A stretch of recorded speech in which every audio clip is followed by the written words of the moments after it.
I've decided to use YouTube as my main educational platform for dystonia because I talk too much for a reel.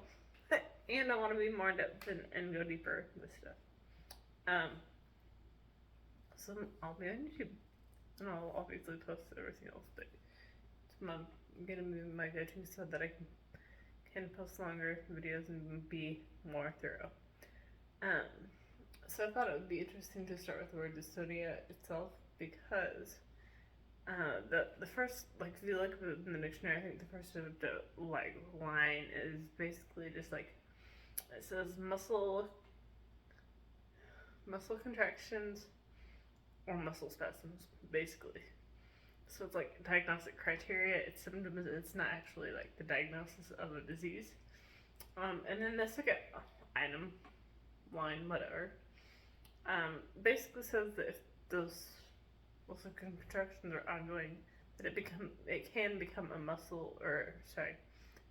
become a medical condition, which is interesting because, yet again, that's still not really like a diagnosis, so it's super weird and confusing, the word in itself.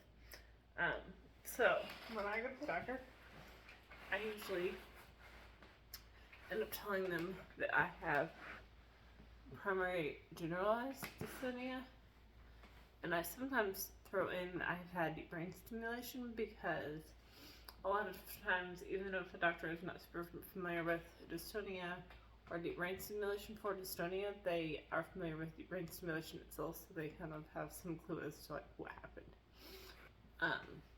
But for me, primary means, that's the first part of the diagnosis, so primary means that it happened to me genetically. So I have a gene mutation that causes me to have dystonia. It very much runs in my family. We don't know what gene it is. There are a lot of known genes, or genetic mutations, I guess, that cause dystonia. However, the one that runs in my family is not known currently. So I have primary, but there is secondary, which just means that it came from an outside source. So like heavy substance abuse. I've heard of people having like dystonia as a reaction to medicine or a reaction to an injection. So that's another secondary cause. It just means something outside of like your genetics, basically. And as far as I know, those are the only two, like primary and secondary, and that's it. So primary generalized meaning it's all over my body.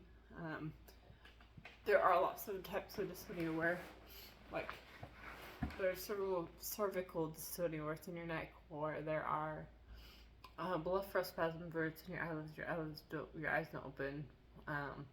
There are types of dystonia where it's in one limb or one side of the body, because your brain, is like kind of half. So like literally my dystonia on one side is often very different than my dystonia on the other side. It's super bizarre, but that's just how it is.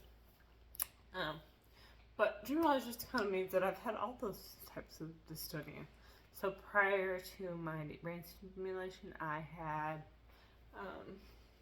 spasms in my torso and just kind of my legs, like everywhere, literally everywhere. It's kind of similar to having a seizure all day, like not cognitively, but like in my body. And so I was in a wheelchair, I wasn't eating well, and like I was very disabled. So I'm very thankful for my deep brain stimulation. But I have found, partially through a Facebook group that I'm a part of, where people are from various walks of life with dystonia, that I have dealt with it for so long, and just, like, I started having symptoms when I was plus 16 or 17, got diagnosed at 18, had my brain tissue at 24, and I'm now 36, and so I feel like I've got a lot of time with this lovely disease under my belt, and I had a pretty severe case of it, and so like the current topic in this group is swallowing and chewing, which is something I definitely still to this day struggle with. I'm like going to the dentist, and there are things that people don't think about that are hard, and different treatment options, and like we'll go into all that later. I'm not doing that today, But my goal here is to educate people because I think that dystonia is not known well enough and it's often misdiagnosed. And I just want people to see what I'm saying and say, oh, I know someone that would relate to, or oh my goodness, that's me, and I need to message this lady and figure out what I need to do, or I need to go see my neurologist, or I need to whatever it is. My goal here is to be an open book and share as much of my story with you, like day in and day out, because it's still very much part of me. It's still very much part of my struggle. But I just want to share all that with you so that hopefully you find it informational, educational, and can use it to help somebody else. My goal.